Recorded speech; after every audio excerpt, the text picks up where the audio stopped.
Sun Tzu was a Chinese military strategist, philosopher, and author of The Art of War, a timeless treatise on warfare and strategy. Here are some of his best quotes on warfare. "If you know the enemy and know yourself, you need not fear the results of 100 battles. Victorious warriors win first and then go to war, while defeated warriors go to war first and then seek to win." The supreme art of war is to subdue the enemy without fighting. Pretend inferiority and encourage his arrogance. Be extremely subtle, even to the point of formlessness. Be extremely mysterious, even to the point of soundlessness. Thereby, you can be the director of the opponent's fate. He will win who knows when to fight and when not to fight. Invincibility lies in the defense, the possibility of victory in the attack. If your opponent is of choleric temper, irritate him. All men can see these tactics whereby I conquer, but what none can see is the strategy out of which victory is evolved. To fight and conquer in all our battles is not supreme excellence. Supreme excellence consists in breaking the enemy's resistance without fighting. Regard your soldiers as your children, and they will follow you into the deepest valleys. Look on them as your own beloved sons, and they will stand by you even unto death. He who knows when he can fight and when he cannot will be victorious. A good commander is benevolent and unconcerned with fame. If fighting is sure to result in victory, then you must fight, even though the ruler forbid it. If fighting will not result in victory, then you must not fight even at the ruler's bidding. The opportunity to secure ourselves against defeat lies in our own hands, but the opportunity of defeating the enemy is provided by the enemy himself.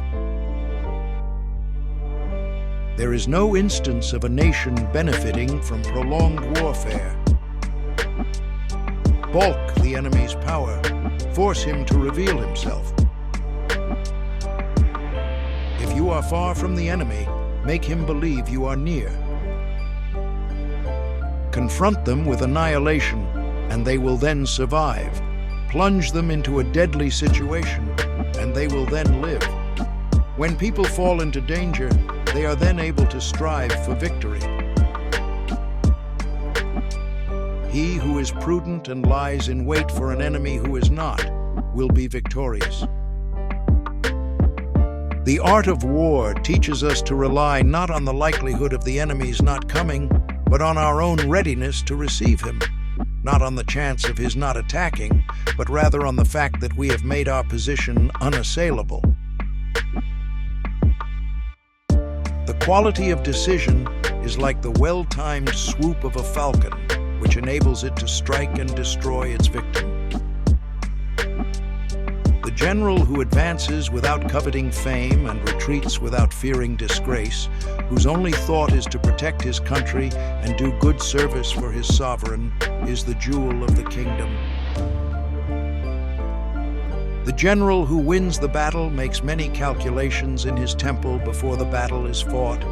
The general who loses makes but few calculations beforehand. Thus it is that in war, the victorious strategist only seeks battle after the victory has been won, whereas he who is destined to defeat first fights and afterwards looks for victory.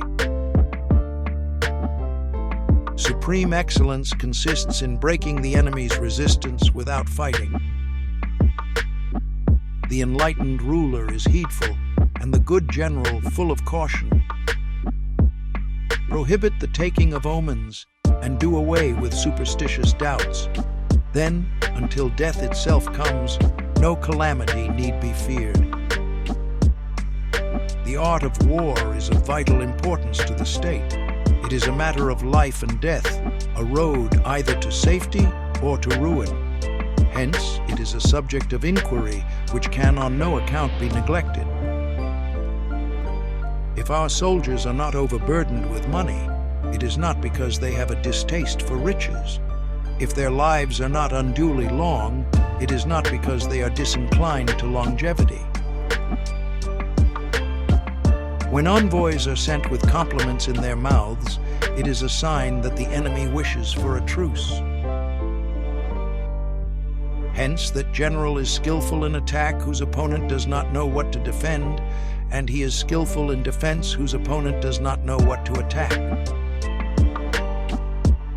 The good fighters of old first put themselves beyond the possibility of defeat, and then waited for an opportunity of defeating the enemy. In the practical art of war, the best thing of all is to take the enemy's country whole and intact. To shatter and destroy it is not so good.